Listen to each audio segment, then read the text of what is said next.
Has the Nikon Z8 killed the Z9? Find out in this video. We all went golfing the other day.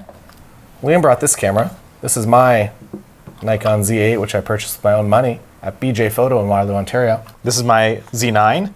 I've had it for about a year, over a year now, and I think I'm over 400,000 photos into using it. And there's no shutter, so there's no shutter life.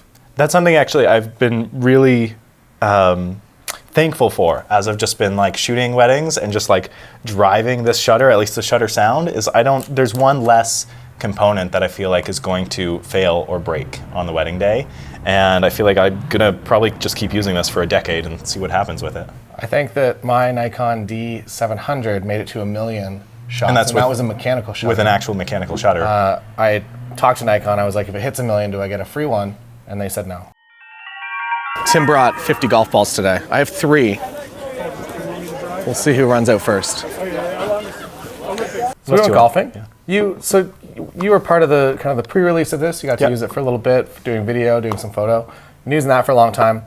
Are they pretty much the same camera? I would say they are almost exactly the same camera, aside from, of course, battery grip, and I'm sure there's a few other technical specifications. No Ethernet. So if you're a big Ethernet person, unfortunately, you don't get that on the Z8. I'll also say that one of the other differences, big battery down here versus regular Nikon battery.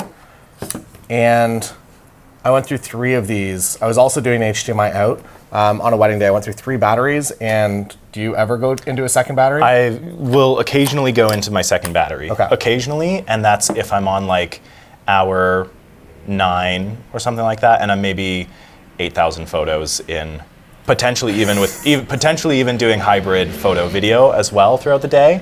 So, and then I'll kind of break into it. So I've had this for over a year. I'm over 400,000 photos into it. I shot 50 weddings with it last year, 50-ish weddings with it last year, and I don't own a third battery. Well, I have 3 batteries for this, and I bring a charger. Okay. And I didn't shoot 8,000, or no, I think I shot around 8,000. Okay. At that wedding day. I also found that I shot double, if not more, images than usual. Yes. I don't know if it's because there's no, when you have a mechanical shutter, you kind of feel that like tiny little feedback. Mm-hmm. And when you don't have that, I don't know if you just shoot more, but it was a lot of frames. I think you do. Like you've said, DSLRs, when you moved to mirrorless, you kind of doubled what you were shooting with DSLR. And then when you moved to this, you kind of double what you were shooting before that. I completely agree. I think I would have, I don't think the Z9 would have been as good a fit for me if it wasn't for all the AI tools that we have at our disposal between Aftershoot and Imagine. This would be a tricky camera system to work with because you don't have that haptic feedback. You're not getting that same sense of like, I shot the photo. You've got the visual indicators, you've got the sounds, and you've even got new sounds at your disposal. Okay, this is what I usually use. Sounds like white noise. It does. Sounds like he's sleeping.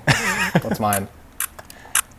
Oh, that sounds really satisfying. That's the default one. I think that's number 1. But we've got new sounds. New sounds. Let's hear it. Right? I don't know when I would ever use that, but it's there. Is your pizza reheated?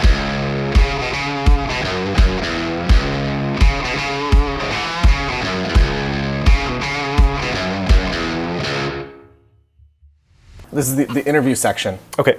So, we went golfing yesterday, slightly in the rain, and weather sealed body. Of all camera systems, I feel like I'm the most fine, that I'm never worried about anything. The Nikon Z6 II, we actually had like a small piece of ice, like pretty much around the entire body, and I thawed it out in a bathtub, and it's fine. Wow. Also, in that same national park, a little bit later, we were doing one of the focal, not a conferences, and you can come on out to Banff. Not a conference.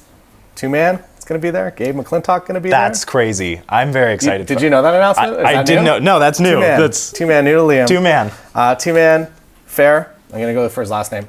Yeriasti. Is that close? I feel like that's pretty good. Okay, I'm getting better. And Nicole Ashley, as well as my wife Lindsay and I. And it's going to be incredible. Anyways, during Not a Conference 1.0 in Banff also, one of the attendees actually dipped his camera. It was freshwater, fortunately, but it was on a strap, and he kind of leaned back a little bit, and it went in the water. Like an ice cream dip. A little ice cream dip. Popped back up, We battery pulled immediately. Water was coming out of the battery hole. This is a Nikon Z6 II, I believe. I think it was that. Yeah. Water coming out of the battery hole. We thought, we're like, that's going to kill any camera. I'm going to say like a week later, we told them just like leave the battery out, like dry it out in some rice. And a week later, turn the camera back on. And it was just fine. Yeah. So it's crazy. I read a really, really in-depth article. Obviously, these cameras are going to be even above that, I believe, just from like a build perspective. But I read a really, really in-depth article like a year or two ago. Somebody like actually took apart a Z6 II or a Z7 II, like piece by piece, and examined the weather and gave it like a rating. Like this blog like just had all these pictures of the camera in pieces, and they said it was like some of the best weather sealing they've ever seen in a camera. And that was the Z7 II or Z6 II.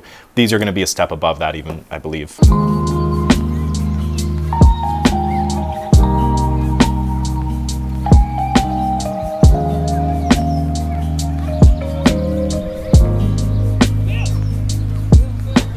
A few things that immediately stood out to me that, again, I'm used to with the Z9, but if you're coming from a Z6 II or a DSLR or Z7 II or anything like that, Z6, Z7, this is going to be very new to you. The eye and face and overall sort of like human tracking abilities of the Z8 are incredible compared to anything you might be coming from previously with Nikon. You know, there's clips, I'm sure you can roll them, there's clips from the golfing day where, you know, somebody would be facing me and it would be maybe on like Tim's face. Tim was wearing like sunglasses and maybe a hat or something like that. And it would still track his face, track his eyes. Then he would turn around and like walk away, and I could just let the autofocus, the box would still follow his head even though he was moving away from me and there wasn't even a face in sight anymore. And then he would turn back, it would still kind of know he was a person. And then color palette wise for video, is it natural or neutral? One's Leica, one's neutral. Neutral. Neutral.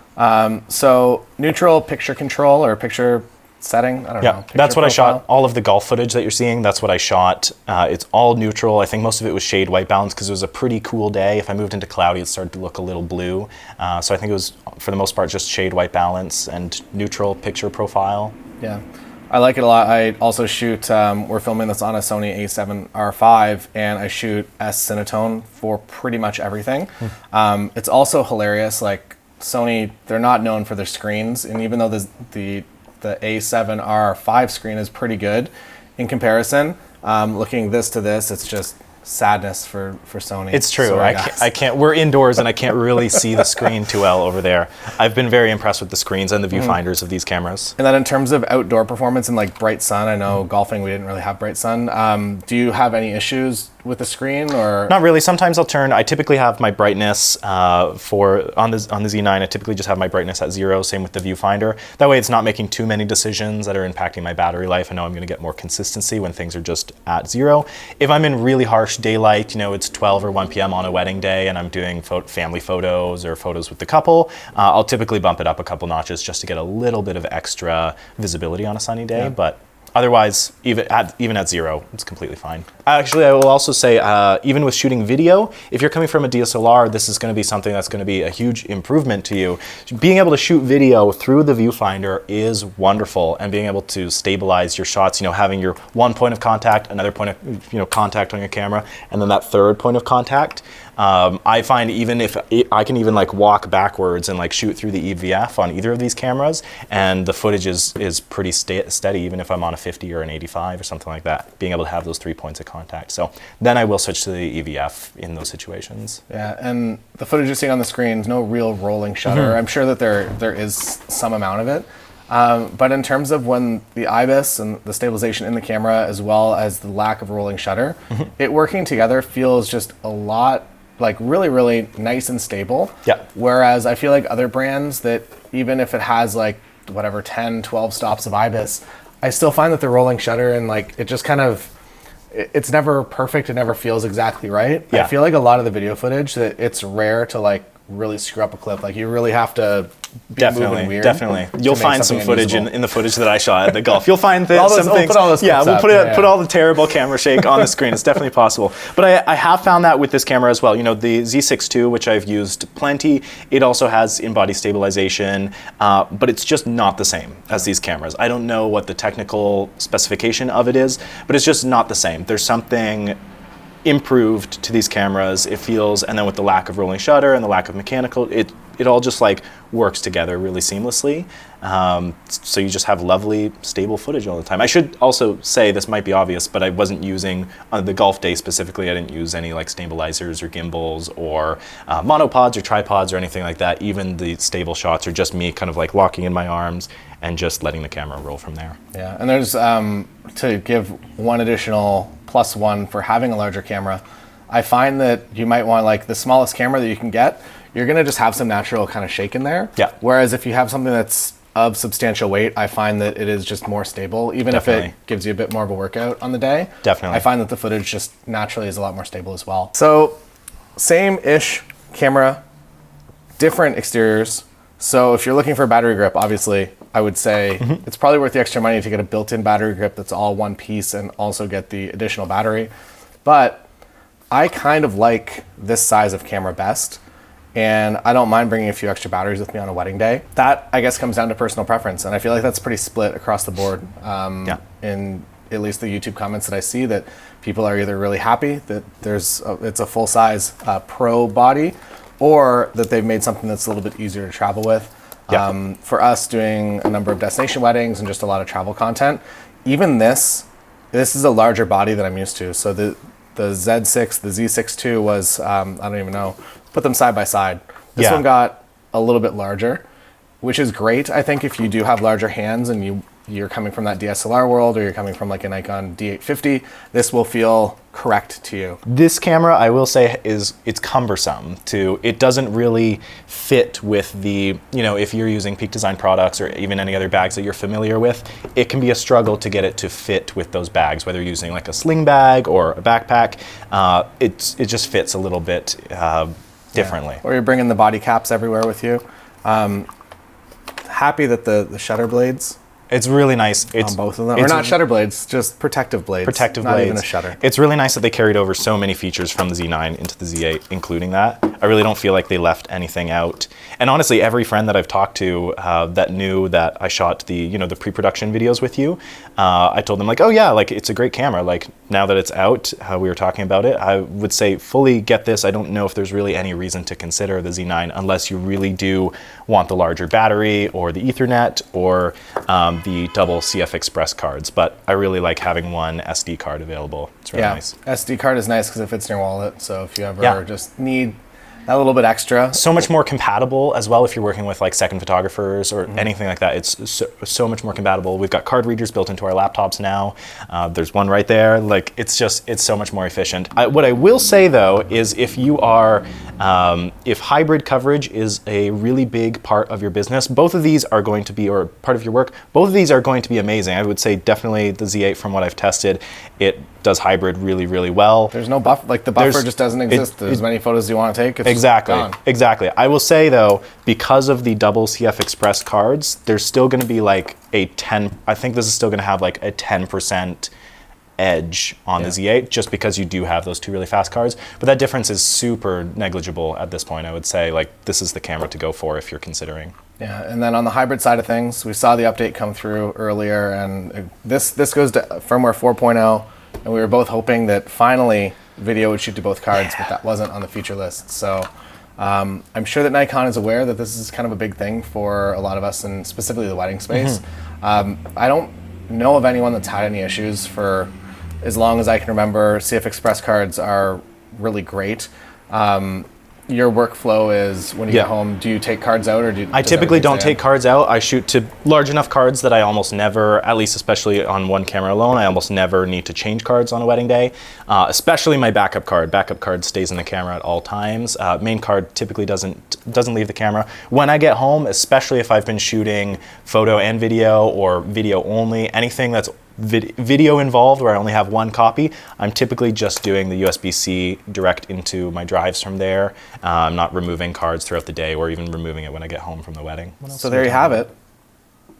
The Nikon Z8, Z8, depending on, we're in Canada, but I have a American sounding accent. So I get called out a lot for saying the word Z. I go in between. I grew up in the States a little bit, so sometimes I just say Z out of nowhere. Canada's a weird split where a lot of our parents' age, or at least if you're roughly my age, your parents were pretty much like 18, 19 when we switched from imperial to metric. Right. So our heights are all still in feet and inches. Okay. Like if you're telling someone your height, it's feet and inches. It's never centimeters. Centimeters is very strange. Kilometers, not miles. Inches, when you're doing woodwork or you're doing some sort of height which is or weird. anything. We're a weird mix. For more Canada tips, check out my Canada tips. There's no blog. There's no other channel, just this. If you have any questions, feel free to put them in the comments. We will be around in the comments and looking at them. Thanks for joining us today. See you again next time.